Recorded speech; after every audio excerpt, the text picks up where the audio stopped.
Yeah, good evening, everyone. I hope you can hear me clearly. If you don't, please post on the chat. My name is Arvind, and in today's recitation, we're going to go over the assignment. Basically, I'm going to walk you through the questions, and describe generally what needs to be done, and also share some general comments that I have to say based on the discussions that I'm seeing on Piazza and some of the questions that I've also been receiving. So let's get started. So this assignment is basically a beginner level assignment that's mainly to get you comfortable with using Linux. That's the part 2. And also we're looking at getting you familiar with using makefiles and also command line arguments. These are 3 things that are basically going to be useful for you in future assignments. So let's dive into each of the parts. I hope part 1 is pretty clear. I hope everyone who attend here have already registered on Piazza. I think there are still few people who haven't enrolled there. If you haven't, please do join. There are a lot of discussions happening there, lots of questions being asked, and lots of people helping each other out. The part 2 is primarily about this war game called Bandit, which is a beginner level war game that lets you get familiar with using Linux commands and the terminal. A lot of people we have seen are not very comfortable using the command line on Linux, so this is going to get you up to speed in using that. But we also just don't want you to just play Bandit. Before you do that, you also need to register for an account on VChal and link your VChal account to Bandit so that we can automatically track your progress. A lot of people actually having trouble linking their VChal account to Bandit, so I'm just going to dive a bit into that. So these are the instructions to actually link your VChal and Bandit accounts. These 2 need to be set up first, and these 2 need to be done on your machine, the machine that you will be using to SSH into Bandit servers, and not on Bandit server itself. A couple of people have been using these commands on Bandit server. That's not exactly going to work. You have to do this on your machine. If you do want to do it on Bandit server, look at what Adam demoed during the lecture yesterday, where he showed you a nice quick way of doing it if you're on Bandit server without having to export this and pass it over SSH and things of that sort. This step is also something a couple of people have been having trouble with. Sometimes this directory here, /.ssh, might not exist, and you have to actually create it. So if it's not there, if you're having trouble writing it, make sure that this directory actually exists before you actually configure this file. The other important thing is that this config file needs to have a very specific permissions. It has to be readable and writable by your user, but not by anyone else. There is a discussion on Piazza which says what permissions need to be set and how to actually set it. The command to do that is chmod. And the permissions that you need to set are 600. You can just search online on how to exactly do it. And once you've configured this clearly, and if you've also set these variables, everything should be working fine, and you should be able to play Bandit and solve level after level. There is also a URL on your VChal profile where I think you can verify if the linking was done correctly. Someone had posted the URL to check if the linking was done properly on Piazza, so I'd recommend that you go there and check again. Okay, and once you do that, you just need to solve levels 1 to 5 of Bandit, and automatically your progress will be updated on VChal. And when you submit your README file, we will automatically check if you have finished all the levels and give you the appropriate grade.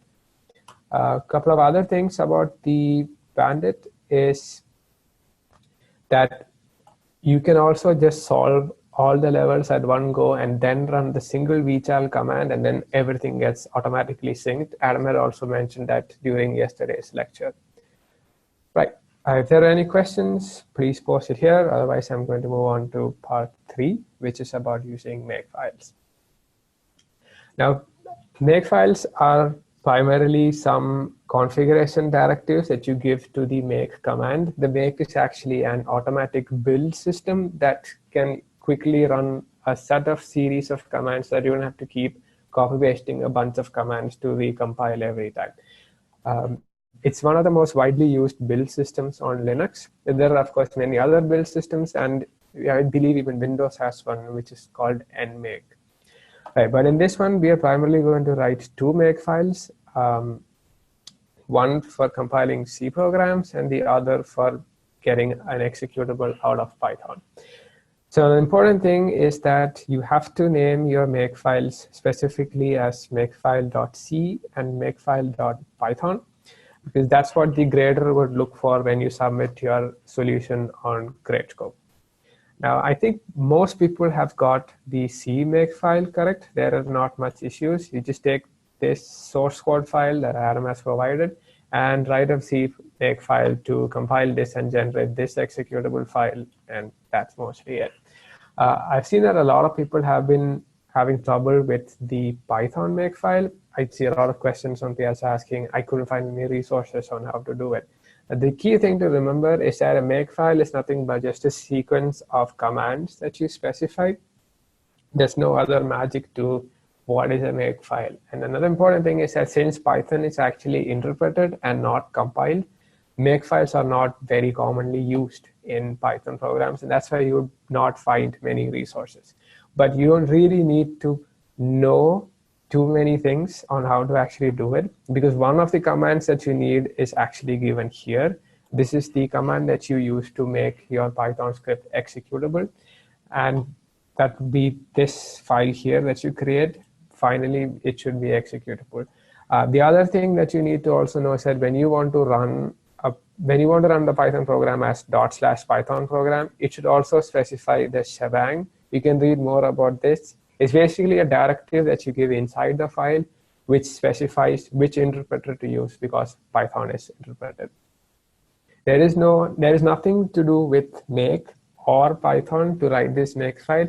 It's a series of simple Linux commands that you actually need to create this final executable program from this script file. Just quickly checking if you have any other comments. Right, a couple of people have been posting their make files, and I'm seeing that many of you are running the Python script for the Python make file. That is not what is supposed to happen. The make file should only build the final program. It should not actually execute and print the output anywhere.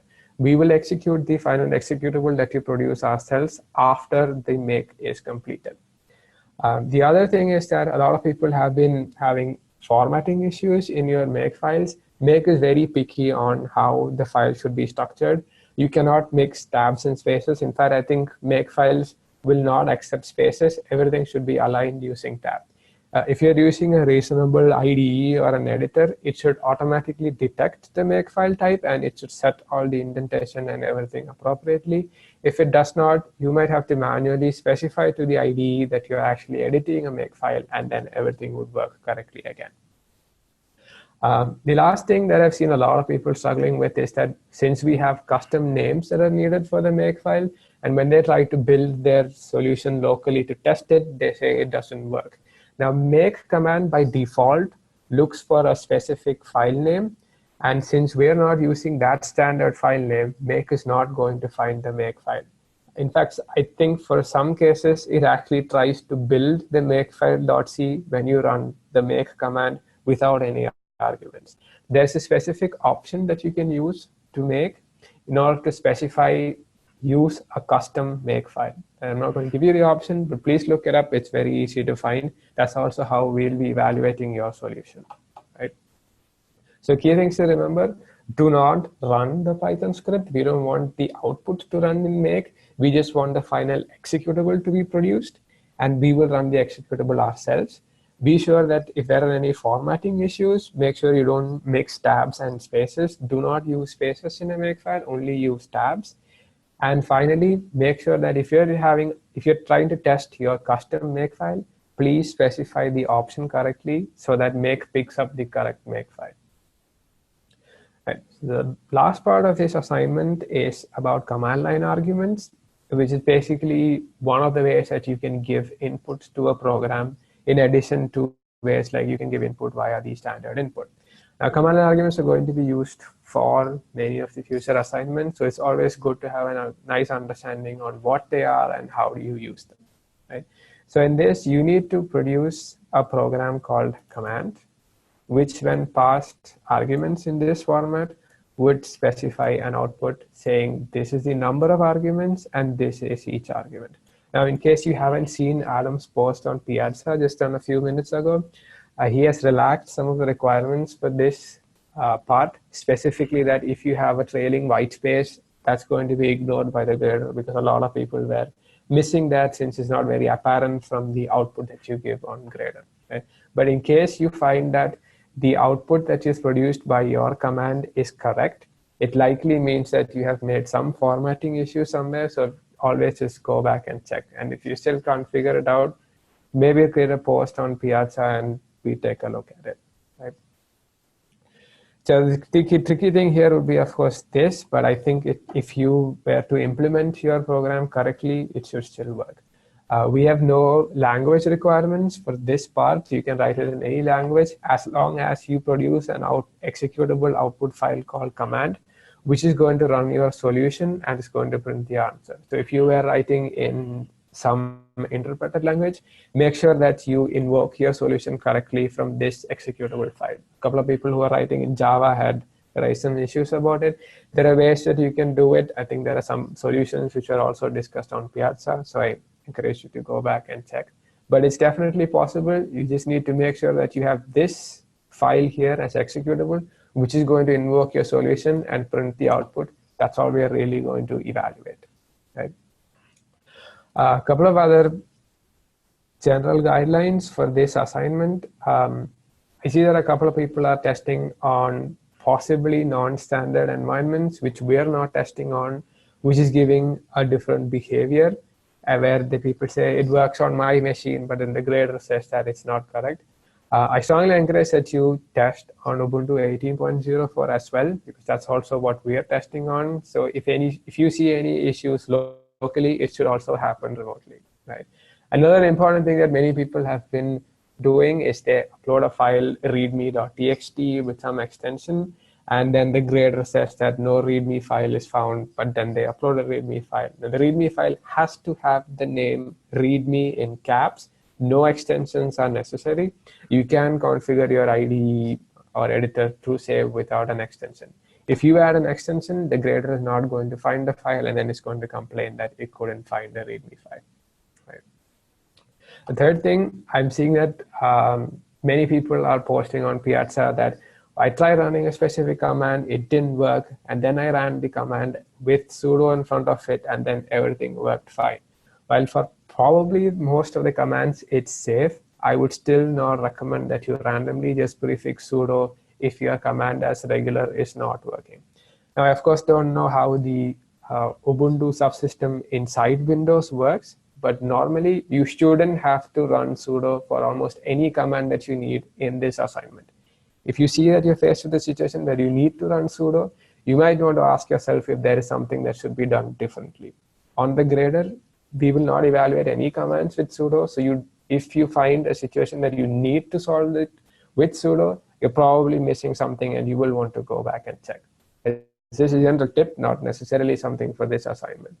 And finally, of course, of late, people have been doing it correctly. But if you face some kind of an error, I strongly encourage that you just run a search online for it. It's very, very likely that someone has faced an error like this before, and there is a solution very likely available online. You don't necessarily have to quickly go create a Piazza post. As soon as you encounter an error, run a search. In a few minutes, you will very likely find the answer. Right, so that's mostly what I had to say in this assignment. I just wait if you have any questions about this assignment and also necessarily about the course material that has been covered till now, you can post it on chat and I can always try answer. Yeah.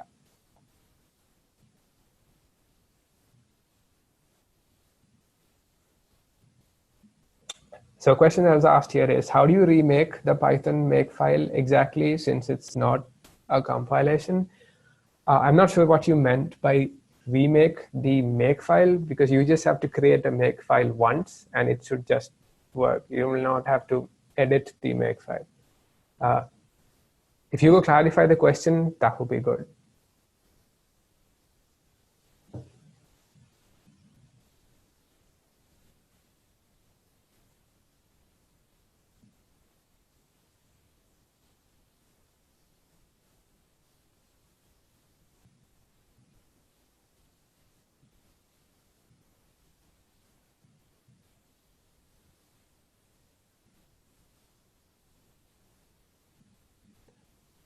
Or is it that are you asking how do we make sure? I think one of the assignment questions is that it should work fine if the file is modified and it should still rerun.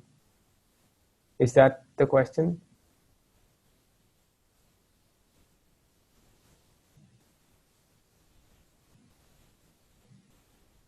Okay, not seeing any response here. I'm just waiting for a response.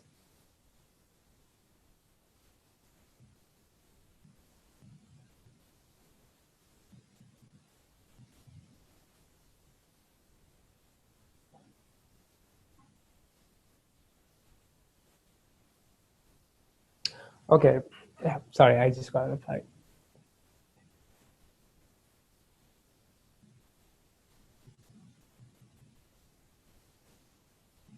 Right, so the question is basically that in the C make file, the make was able to determine that it did not need to change anything, and so it did not rebuild anything. But in the Python make file, it keeps running the operations over and over again, even though the actual file was never modified.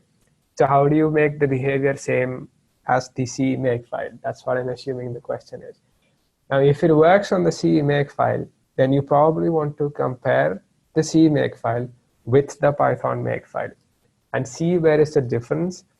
You just were not specifying some kind of a dependency check that make has to do to determine if a file was updated and so a recompilation is required. If it works correctly on C and if it doesn't work correctly in your Python makefile, I recommend that you compare the two together. You will notice that there is some difference between the two, and that is the one that's missing in your Python makefile. I hope that helps you find the answer.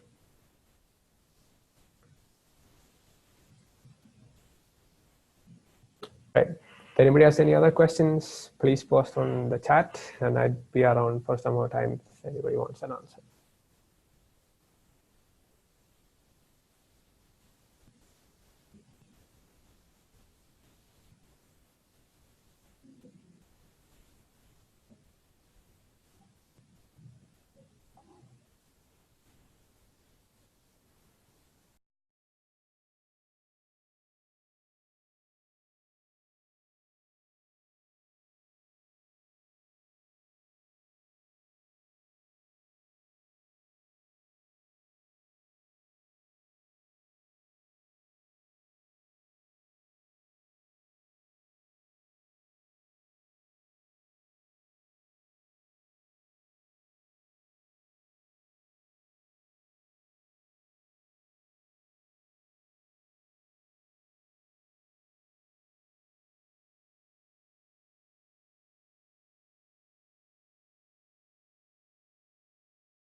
So another question here. So the Python makefile is just supposed to have Linux commands to change the python_program.i to python_program. Yes, mostly because Python is not compiled. You just need to interpret it. So there is not a lot of work that's actually necessary to convert the python_program.py to python_program itself.